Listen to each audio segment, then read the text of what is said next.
goal of this presentation is to explore some considerations related to using Google searches to do a research paper. Specifically, we'll look at how a choice of words in a Google search can matter in the following ways. We'll look at how our Google searches reflect what we already know or think about a subject, so we tend to reinforce our opinions rather than get to new information and new perspectives. We'll consider various types of content, especially opinion versus documentation and reporting. We'll look for signs of the author's motivation. Is it to inform or to persuade? We'll consider how a motivated, passionate group can dominate the conversation on the web.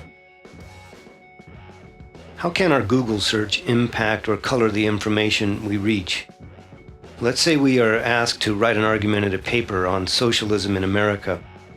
Let's say it is our opinion that socialism is bad for America and feel that will be our thesis statement. We begin our research at google.com and use our thesis statement, "Socialism is bad for America," to see what is being said on this topic. Scanning the top few links in the search results, we find plenty of what we searched for. Barack Obama's stealth socialism is bad for America. Socialism is bad and anti-American, and socialism is bad. Notice that the first link in the results is a political forum. Let's click on this and see what this tells us about socialism.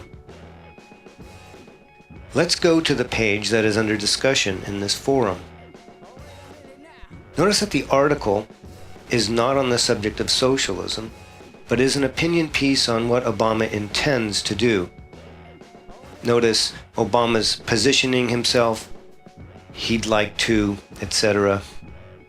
The author argues that these measures, as he describes them, if implemented in the future as he is guessing, constitute socialism.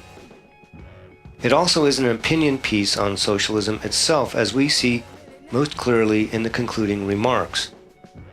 Do we learn about socialism from this page, or do we learn what the author thinks about socialism? What value is there in that for our paper? Let's see what is being said on the other side of the debate. Let's enter "Socialism is good for America." Clicking on the first link, we find that this page is similarly an opinion piece, but it is not a favorable opinion as expected. Similarly, the second and third links are argumentative papers against socialism. It seems once we enter the world of opinion, we may be inclined to get the prevalent opinion, or maybe just the voice of a very motivated vocal minority. While it may be that all information is to some degree a matter of opinion, even the definition of socialism or various facts of history, the element of judgment in these articles, the evaluation that socialism is bad, is the important consideration. Does the author seem to be interested in educating us on the subject or persuading us to share his or her opinion? Does this sort of content seek to educate us on socialism in America or persuade us to have the same opinion or judgment about socialism? Why should we be concerned that these pages contain opinion or judgment, since we are in the end going to produce an opinion piece in our argumentative paper? First of all, there isn't anything wrong with opinion material, but we want to be conscious of the characteristic in the content. That is the main motivation behind this presentation. The first thing to do is to be sure we aren't mistaking opinion for fact or mistaking persuasion for education. We contend that it is important to begin with material that is as neutral and dispassionate as possible. In this environment, we are not swayed by the passionate argument of others and therefore are not as prone to be controlled by others. This is especially crucial in matters of politics.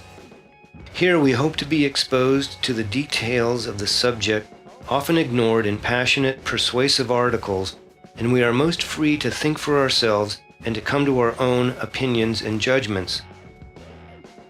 Following this inquiry, we may very well want to survey the various arguments as part of the project of coming to our own opinion on the subject, now that we are armed with our own knowledge of the subject and able to put the argument in perspective.